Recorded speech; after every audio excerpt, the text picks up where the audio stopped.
Saudi Arabia announced plans to construct a new megacity in the northwestern corner of the country by the Red Sea and the Gulf of Aqaba. The ambitious project will cost about $500 billion and seeks to link to neighboring Egypt and Jordan. Besides its economic feasibility, the proximity of the project could lead to Saudi Arabia's recognition of Israel. Suffice to say, a project of this magnitude is not without its geo-economic challenges. My name is Shirvan and welcome to Caspian Report. Crown Prince bin Salman revealed his flagship project during the Future Investment Initiative on October 24th. The proposal, called NEOM, takes neo as in new from Latin and M from the word for mustaqbal, which means future in Arabic. So the project literally translates to new future. The terminology of the megacity is a reference to Saudi Arabia's quest to reform its economy and prepare itself for the post-oil environment. The blueprint of the NEOM project envisions a city that hosts a variety of industries, including biotechnology, advanced manufacturing, digital services, as well as commerces that focus on energy, water, food, media, and even entertainment. To top things off, the plan is to integrate disruptive technologies and innovations into the city. For instance, public transportation in the city will be run by autonomous vehicles. Robots will handle repetitive tasks, and power will derive from solar and wind energy, etc. This may sound overly ambitious, but it is easier to design a new city and integrate disruptive innovations into it than it is to merge these technologies into existing cities. The blueprint for this aspiring megacity is set at $500 billion. For Crown Prince bin Salman, the only way to acquire the necessary funds is to sell a part of Saudi Aramco and fill the treasury of the Public Investment Fund, which is Saudi Arabia's sovereign wealth fund. From there, the Saudis could finance the development of the megacity. Klaus Kleinfeld, the former CEO of Siemens AG and Alcoa, oversees the Saudi project. He will have to bring in private investors to fill in the remaining funds for the project. Already, the Japanese multinational SoftBank Group has agreed to buy a significant stake in the state-controlled Saudi electric company that will provide renewable energy for the new megacity. The Saudi government hasn't published a master plan for this city yet, but it has released a promotional video which depicted not only a thriving city, but also a lifestyle that is absent in the modern Saudi kingdom. The footage portrayed women jogging and actively participating in the public life. This is a far cry from the current situation, but as we pointed out before, economic reform in Saudi Arabia will have to be accompanied by social change. Judging by the promotional video, the blueprint for the NEOM project implies that the new megacity will operate independently from the existing governmental structure and the Saudi government.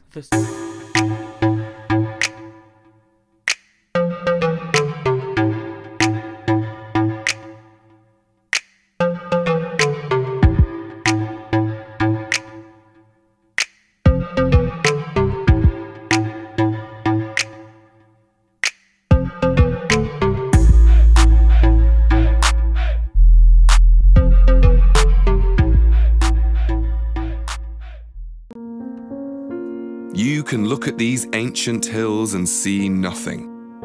Or you can see nothing to hold you back. NEOM. Over 25,000 square kilometers of endless potential that will change the way we live and work forever. A place where pioneers and thinkers and doers can exchange ideas and get things done. A startup the size of a country, with energy that flows from the sun and wind, neighborhoods that can feed and clean themselves, technologies that make life everything it can be. This is where we can prepare together for the next era of human progress. Some will look at these ancient hills and see nothing, but the rest of the world will know that this is where a new way of living began.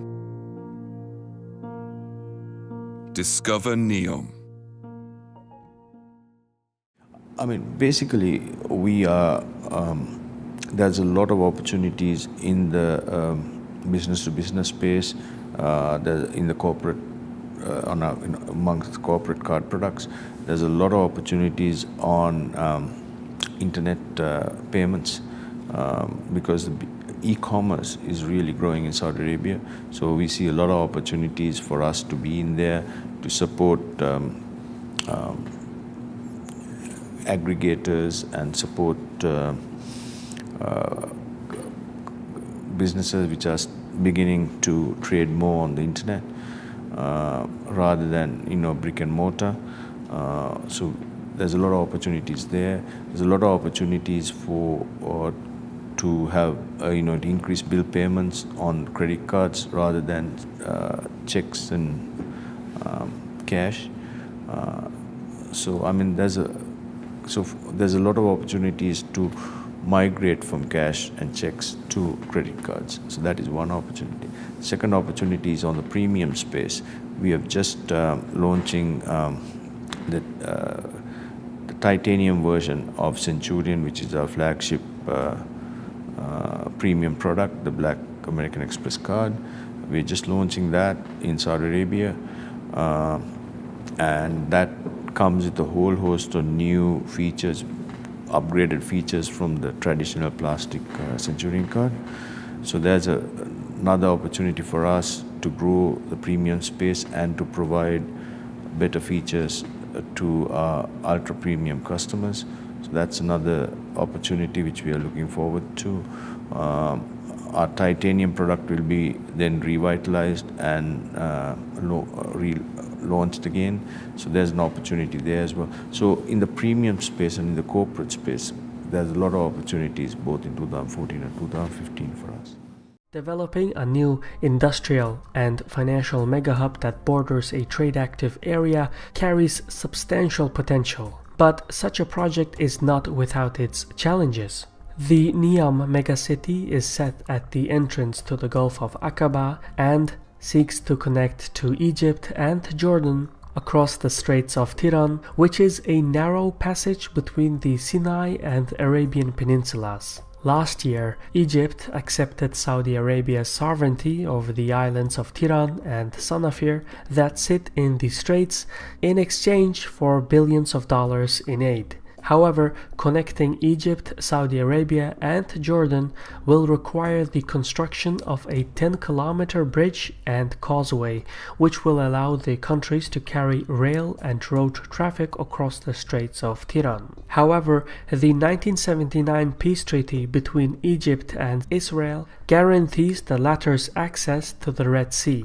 An infrastructure project that crosses the Straits of Tiran would, therefore, violate Israel's access to the Red Sea under the United Nations Convention on the Law of the Sea. For 30 minutes on Sunday, the U.S. news program 60 Minutes profiled the Saudi Crown Prince Mohammed bin Salman. He's meeting this week with President Donald Trump and with financial officials in New York. For Americans who don't pay much attention to foreign affairs, the impression of the 32-year-old man slated to be king one day may well be a positive one. He's trying to turn Saudi Arabia's oil-based economy into one that's more diversified. He favors religious and social reforms, and he wants women to have more rights. We have extremists who forbid mixing between the two sexes and are unable to differentiate between a man and a woman alone together and their being together in a workplace. Many of those ideas contradict the way of life during the time of the Prophet and the Caliphs.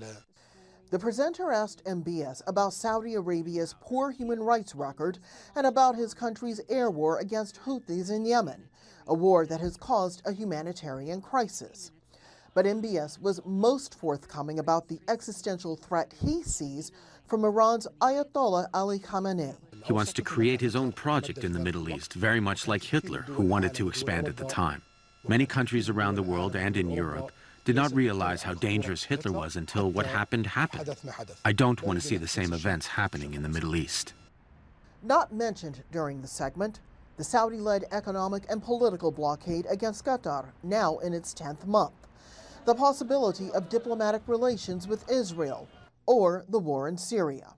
Analysts say the interview is revealing in one significant way. I think that his instinct to blame everything on Iran, from domestic problems in Saudi Arabia to the region, was quite striking. And to rewrite history, that somehow the problems in Saudi Arabia only started in 1979, erases the fact that his relative, King Faisal, was assassinated in 1975 for bringing television to the kingdom and allowing girls to go to school. This is not a problem that started with Iran. This is a problem inside Saudi Arabia, inside the ruling family in Saudi Arabia, that Mohammed bin Salman is really trying to erase, and it comes out pretty clear in this interview. The Crown Prince wants Saudi Arabia to be the most powerful country in the Middle East, and he wants to make sure the U.S. is in his country's corner. All the more reason, then, to make an appeal to the court of U.S. public opinion. Rosalind Jordan, Al Jazeera, Washington.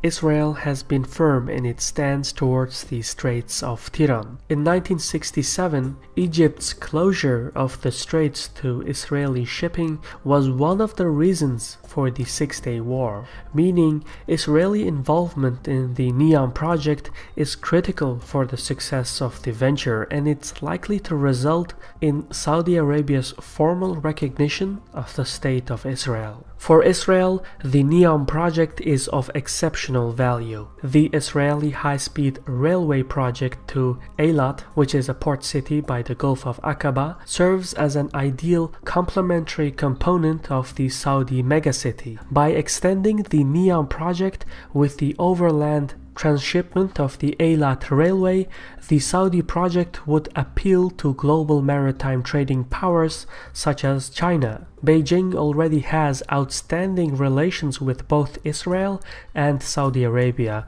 and would therefore eagerly cooperate with both parties in the NEOM and the Eilat Railway projects.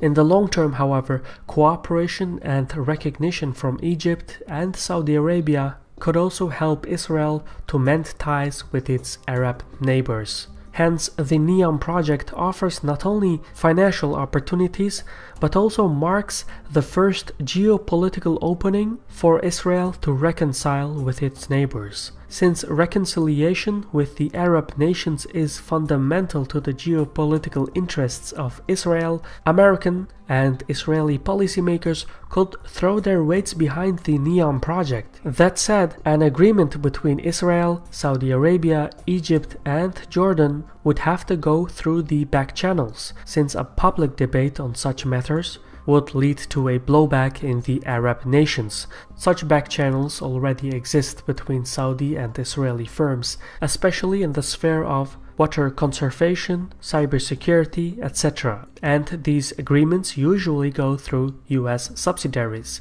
That's also how a NEOM-related agreement to the Gulf of Aqaba and the Straits of Tiran will likely be reached. In essence, the NEOM project has no shortage of ambition. The Saudi government aims to complete the first stage of the megacity by the end of 2025, and it has already allocated more than 26,000 square kilometers for the development of the project. To put that in perspective, that is larger than the state of New Jersey, or slightly smaller than the nation of Belgium. If the project succeeds, it would propel Saudi Arabia into the post-oil era. It would also designate the country as one of the leaders in utilizing disruptive innovations in the development of new cities. However, as grand as the Saudi project is, there is no guarantee that any of this will go according to plan. Previous Saudi plans to create modern cities have all failed. For instance, in 2005, construction began on the King Abdullah Economic City, which lies around 100 kilometers north of Jeddah. Initially, the project had a budget of $100 billion and was expected to be completed by 2010. Today, however, Construction is still ongoing and the project needs additional financial stimulants, so there is no guarantee that the new megacity will be any different from the previous Saudi projects. As such, the reception of the NEOM project has been met with mixed results.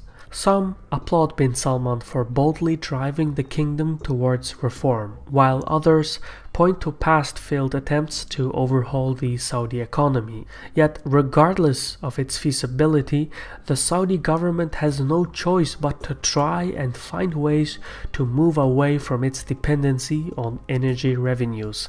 The country must take advantage of its current financial resources to implement economic reform while it is still able to do so. As we have explained in an earlier report, bin Salman's young age means that he will rule the country for the next decades.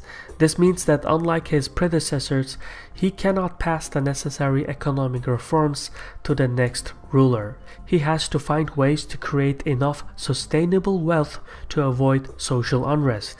That is the primary purpose of the NEOM project. If the Crown Prince fails, the consequences will come back to haunt him. In this regard, bin Salman will be the man who either makes or breaks the Saudi kingdom.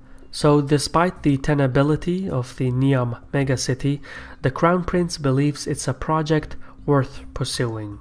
Hey everyone, Tony here. Hope you are doing well. It is Wednesday, February 14th, Valentine's Day here in the United States.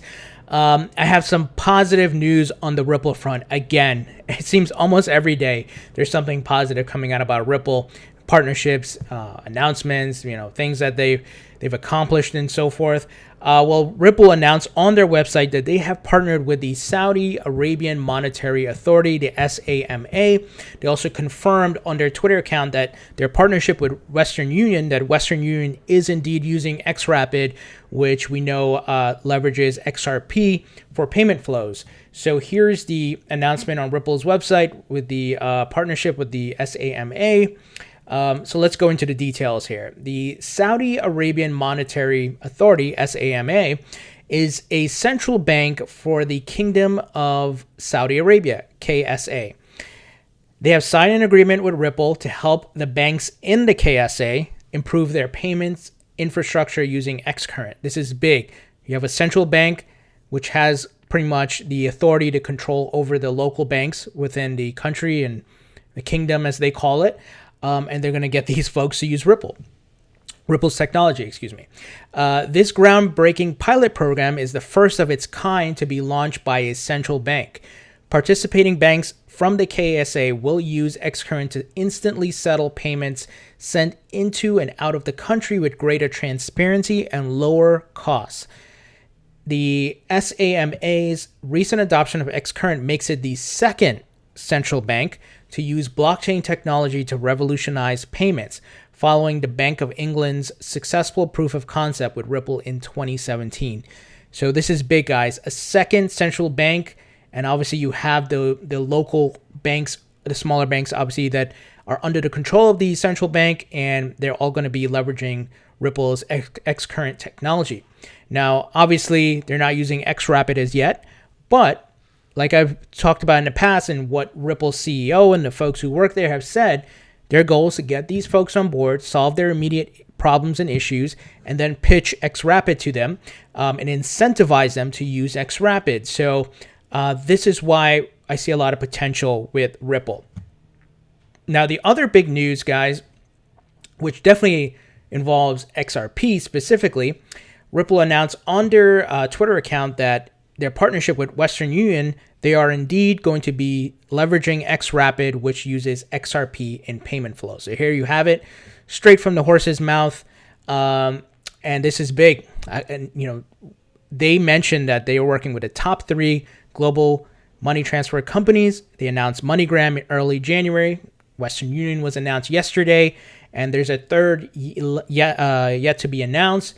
It could be Riyadh. I'm not sure who that third is. I think everyone for sure kind of knew the top 2 would be MoneyGram and Western Union. So this is big. We got household names. We got some really big things happening here with Ripple. And just a quick note on that Saudi Arabia central bank and the other banks within that country using Ripple's technology. I'm not sure how much you guys know about your world politics or what's, things happening in other countries. But Saudi Arabia, guys, they're so oil rich. There's so much money over there. Their citizens don't have to pay income taxes. They also mentioned just in a recent article, let's see, this is from last year, that companies there don't even have to pay that much taxes. So they have so much money, so much oil revenue, they don't even need to tax their citizens. So this is big. It means a lot of money is moving in and out of the country, especially a rich country like this, purchasing things, whatever. So this is big. This is really big, guys. I'm super excited for Ripple. There's a lot of potential. I know a lot of more great things are in line. They've hinted towards this, where Brad Garlinghouse, the CEO, has mentioned there's more partnerships to be announced, but they're waiting for the companies they're partnered with to say it's okay to give the green light, because they can't just, maybe those folks want to announce that at a certain time, so that maybe they see their stock go up or their value, things along that line. So there's definitely a strategy behind it. So this is great news. What do you guys think about this? Leave your comments in the comment section below. Thumbs up if you like this video, and please subscribe for more videos on Ripple and other cryptocurrencies. I will talk to you guys later. Imagine a city, a unique partnership between government and the private sector, at the crossroads between East and West, on the coast of the Red Sea, less than an hour by rail from Mecca, Medina and Jeddah. A new world city for Saudi Arabia, a new Saudi Arabian city for the world. This is King Abdullah Economic City.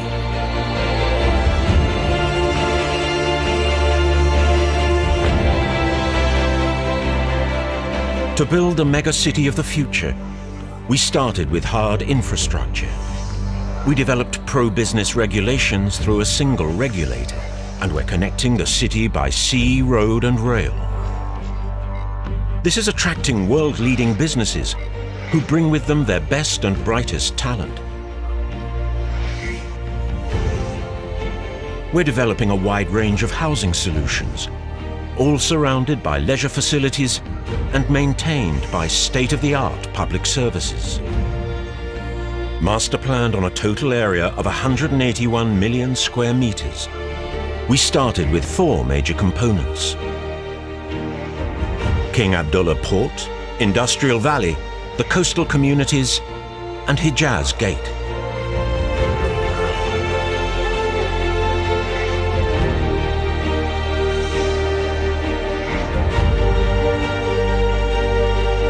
We've built the port of the future on one of the world's busiest shipping routes on the coast of the Red Sea.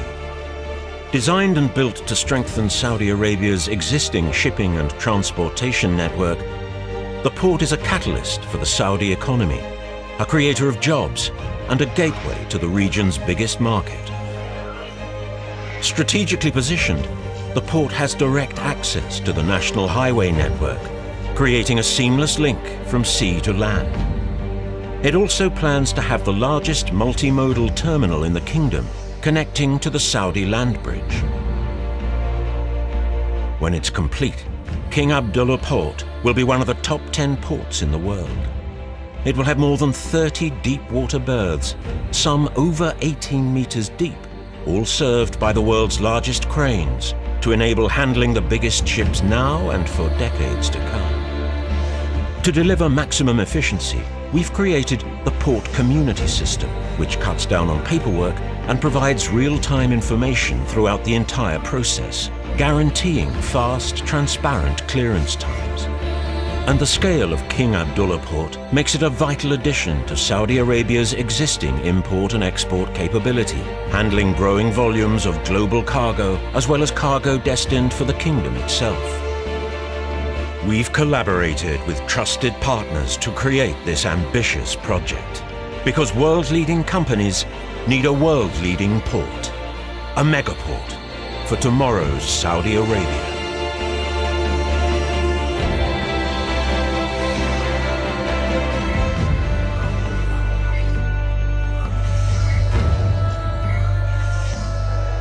with direct access to the port, we're building Industrial Valley, a new progressive hub for logistics and manufacturing.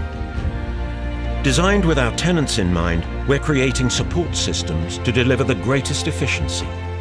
We've set up industry clusters for logistics, food packaging and FMCG, pharmaceuticals, automotive, plastics and building materials. With factories built and businesses already operational, Industrial Valley is becoming the first choice for many of the world's business leaders and their employees.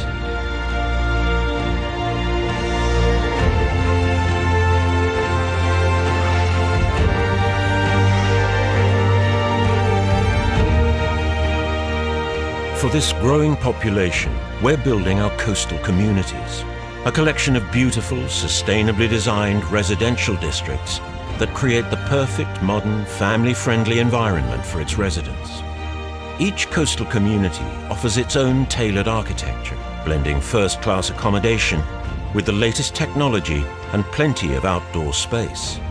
These communities also offer a variety of world-class educational facilities, where young Saudis can realize their full potential, from the GEMS Education World Academy to public schools tailored to the needs of every neighborhood, and a wide range of higher education institutions, including the College of Entrepreneurship and Business. And for healthy, active family lives, residents of the coastal communities can enjoy a wide variety of exercise and relaxation options at our recreational and wellness centers, or a round of golf at our world-class 18-hole golf course on its glorious beachside location. Wherever you go, you'll be in a safe, secure environment, surrounded by places of prayer, lush outdoor spaces, and modern residential developments. At the heart of the coastal communities sits Bay La San, a vibrant contemporary district built around a beautiful marina. Boutiques and restaurants line the promenades, and a commercial office park, home to multinational headquarters, sits on the edge of the district. The Bay La San Hotel and Marina mark the start of a series of business and leisure developments, making this city a new Saudi business hub and tourist destination on the Red Sea. After all, families build neighborhoods, and neighborhoods build communities. Living, working, and playing together.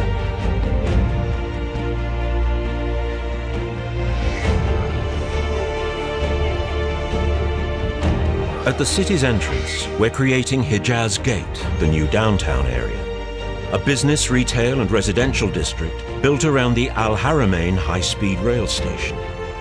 This state-of-the-art rail network will link King Abdullah Economic City to Jeddah, Mecca, and Medina, making access to the city effortless from around the kingdom. This area is a critical part of the city's vision.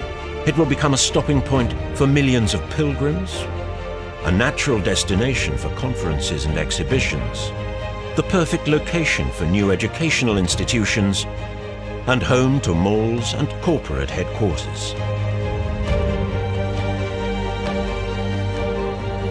Here at King Abdullah Economic City, we've already achieved a great deal. We've built a port, we've built factories, we've built homes, we've helped to build businesses and communities. We're creating wide-ranging career opportunities, making us a destination for top talent. We're building many sectors, but one economy. Many neighborhoods, but one sustainable community. Global investors and national brands, families and citizens are moving forward with us. King Abdullah Economic City. Our story is only just beginning.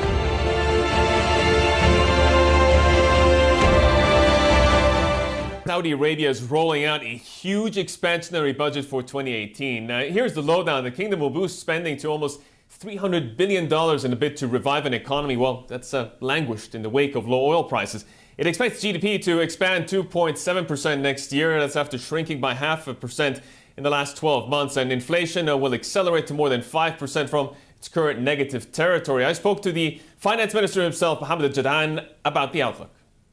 The government announced last week the second wave of the stimulus package of 72 billion, 22 of which is for 2018. The rest is going to be for the next 2 years. And we are working now with the private sectors, and you will see a few workshops conducted in the next few weeks to work on the third wave, which will be about 80 plus billion, focusing on industries that are strategic, that employs more locals, that adds to the GDP. What we have seen in the second wave is very clear. We have about 15 initiatives. Each initiative has a specific amount that is allocated to it and to be spent over a period of time. We are designing the third wave, working with the private sector. We also don't want to give the private sector something that they don't want or they don't need. So we need to make sure that we design it, we design the amounts, the sectors, and the duration, whether it is some of it maybe for 18, some of it will be 19 and 20. The Saudi Arabian Monetary Authority has signed a deal with the Ripple network to help improve the payments infrastructure of domestic banks. The pilot program will allow participating KSA banks to use xCurrent for cross-border payments. SAMA will support KSA banks with program management and training. xCurrent is Ripple's settlement solution that offers end-to-end tracking. xCurrent uses fiat, while XRapid uses XRP as a transaction currency. I'm going to talk about Saudi Arabia's $500 billion megacity, NEOM. When I first read about NEOM, it reminded me a little bit of Wakanda. Wakanda is a fictional African nation from the Marvel universe, home to the Black Panther, and is the most technological advanced country in the world. And NEOM hopes to be the most advanced city in the world someday. According to DiscoverNeom.com's press release, NEOM will be so advanced that it may be possible that robots outnumber humans in the city. So how does Saudi Arabia plan to build a real-life Wakanda? Let's find out. Welcome to NeoScribe, research in the future for you, so you don't have to. Alright, before we get started, let's talk a little bit about special economic zones. Special economic zones are areas within a country's borders that have different laws than the rest of the country. Typically, the variance in laws or policies involve investing, taxation, trading, quotas, customs, and labor regulations. And this is to encourage businesses to establish themselves in the zone. The zones are created for various reasons, such as increased trade, increased investment, and job creation. Dozens of countries in the world have special economic zones, including China, Mexico, Greece, India, Poland, and many, many more. And now Saudi Arabia wants to establish their own special economic zone in NEOM. And they want to do this to lessen the reliance on oil and add diversity to their revenue stream. Over the years, the price for oil has dropped significantly, and that has really hurt countries that rely on oil like Saudi Arabia.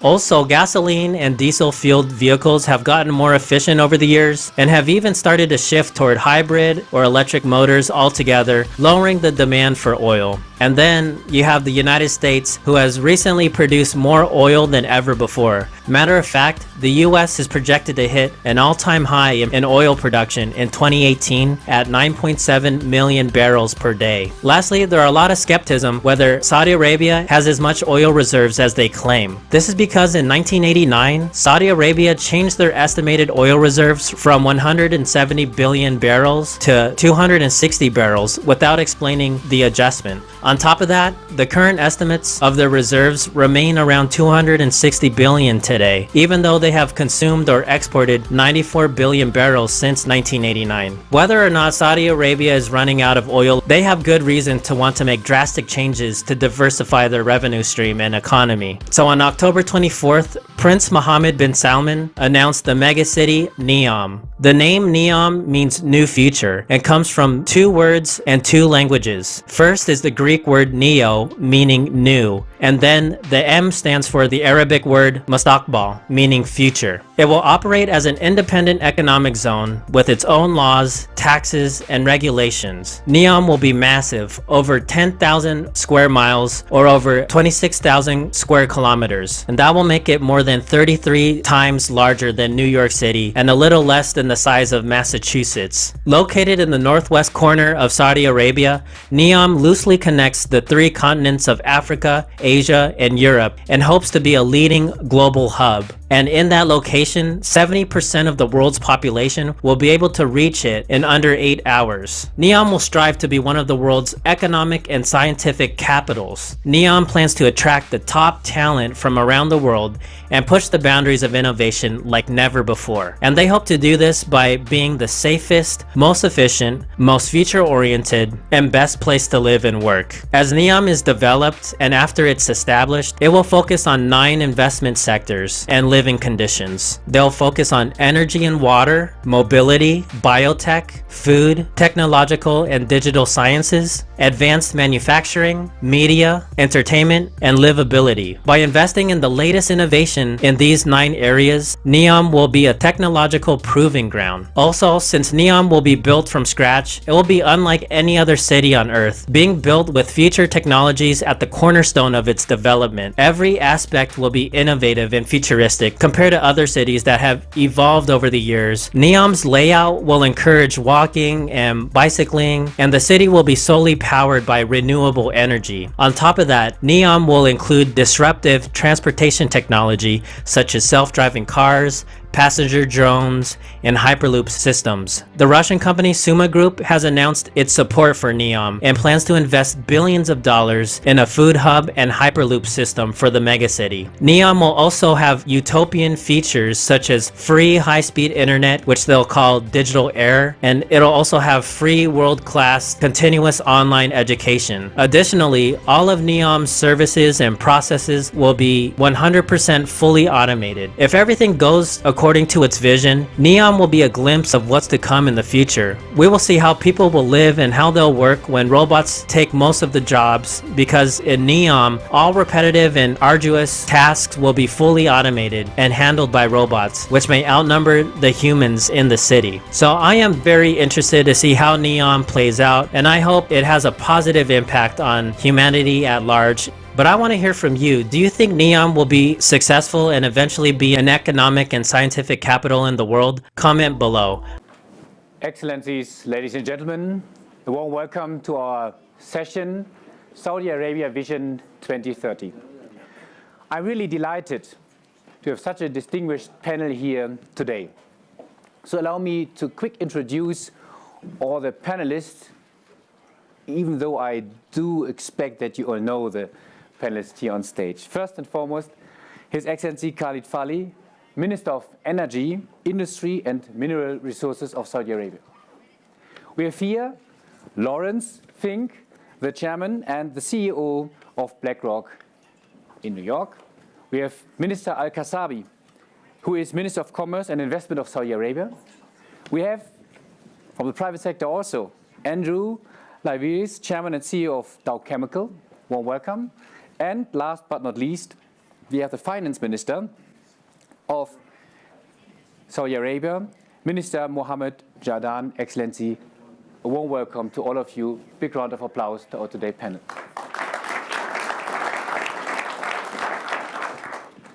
Minister Al-Fali, allow me to start with you. Can you give us a quick, brief overview, even with a huge project, about the Saudi Vision 2030? Well, thank you, Philip. And indeed, it is huge, it is audacious, it is ambitious, and the word transformative doesn't give it justice. And before I describe what Vision 2030 is all about, I think it's perhaps take a minute and set the stage and talk about where Saudi Arabia starts from. We have a solid base to build on. The Saudi economy is the largest in the Middle East. It's a very substantial GDP that we have, over 1.6 trillion Saudi riyal. We have a stable currency pegged to the dollar. We have a very strong fiscal position. We have a robust consumption in the kingdom. So those in the private sector know Saudi Arabia is a very attractive market, very open, no currency restrictions. One of the best places to do business. The infrastructure in Saudi Arabia in many areas is world-class. Obviously, there are gaps here and there. And the demographics are also very good. We have a young, aspiring population. Over 70% of our population is below the age of 25. Schools and vocational centers are all over the kingdom, so we're ready to turn this young population into a very productive force to be reckoned with and to be utilized by the private sector. Now, the vision itself, as I mentioned, is very transformative. At its heart, it's about transforming the economy. Saudi Arabia's economy over the last few decades has been built on our strength, which is what we're known for, the oil resources that have brought Saudi Arabia to where it is. We're proud of what we've done with it. We intend to do more with it and build more wealth and opportunity and create jobs and prosperity with the tremendous resources that remain under the ground, and we think the rest of the world will need them. So nothing that I or my colleagues say should be taken to devalue what we intend to do with our natural resources. But we've become a large economy, as I mentioned, with primarily one engine. And large jumbo jets don't fly with one engine. So we've recognized this, and we intend to build multiple engines to add to what we have. So diversification will include mining, for example, that currently only contributes just over $15 billion to our GDP, while we have prolific resources still to be discovered and put to production. It will go at least to $60 billion of GDP or more. Services will grow in size and be a contributor. Tourism, banking, finance will all grow in the kingdom. Logistics. The kingdom enjoys one of the best locations in the world, connecting Asia, Africa, Europe, and certainly the center of the Middle East. So logistics will grow as we complete the infrastructure we have and also ease the traffic of goods and services across the kingdom and become a platform to reach the rest of the Middle East. Investments will be a key vehicle to achieve this. We have a large investment fund called the PIF. It will be transformed into one of the world's, if not the world's largest, sovereign wealth fund, targeting $2 trillion of assets under management. And the not too distant future, it will invest strategically within the kingdom, but I think more importantly for the diversification purposes, it will also invest strategically abroad, and it has started doing this. Evidence is the major investment we've made in technologies of the future with SoftBank, investments in Uber, and other investments. So investments will be a key. Reforms, of course, are a key enabler, and the government, as proud as we are of the regulatory and the legal system we have in the kingdom, we're not content. We want to be among the world's best in every aspect. So reforms will be introduced, and my colleagues will speak about the reforms. Privatization is going to be key. The future Saudi Arabia is going to be private sector led. And many of these private sector activities that are calculated today as part of the GDP are going to be delinked from reliance on government spending and oil revenue. And that is, I think, the most important thing, is not only do we grow the GDP to the private sector to contributing to 65% of GDP, but delink it to the maximum extent possible from government spending, from oil revenue. Last but not least on the transformation are the soft factors. I've talked about economic, infrastructure, ease of doing business, but the soft issues are also important. We talked about the population. We're going to turn Saudi Arabia into a softer place, a more pleasant place to live. We're going to strive to make people happy within the kingdom, and we've taken many steps to do that. We're going to promote tolerance in our society, which exists today, but make sure it's universal within Saudi Arabia and make Saudi Arabia a model of other Muslim countries in terms of being a tolerant society. Gender diversity, opening more opportunities for women, is a centerpiece of Vision 2030. Cutting down unemployment, obviously, is one of our top line objectives and target. It's approaching between 11 and 12%, depending on how you calculate. Vision 2030 targets 7%, and as I mentioned, women employment will be a key. Many other factors that time doesn't permit, but these probably are some of the broad lines of the transformation. Thank you, Minister. Thank you, Khalid. It was really impressive, and it's really truly a strategic approach.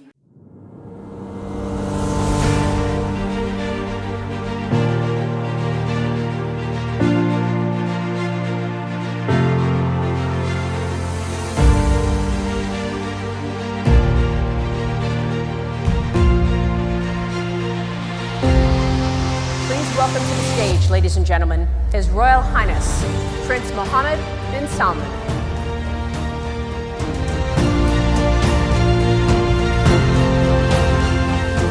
القدرة استثمارية ضخمة جدا مستهدفة بحجم $500 مليار، موقع مميز بين 3 قارات، بين أهم معابر للنقل الجوي والنقل البحري.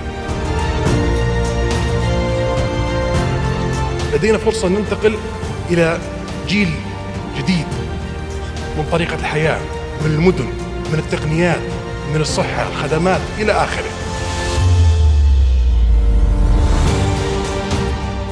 وأهم عنصر لدينا هو الشعب السعودي ورغبة وإرادة الشعب السعودي.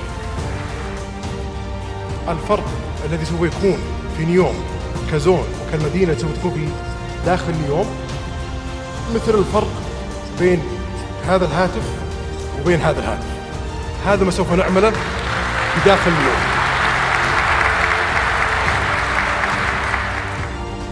أنا واحد من 20 مليون نسمة. أنا لا شيء بدونهم. أنا أقل وأضعف مثال فيهم كلهم. هم من يحفزوني وهم من يدفعوننا للأمام.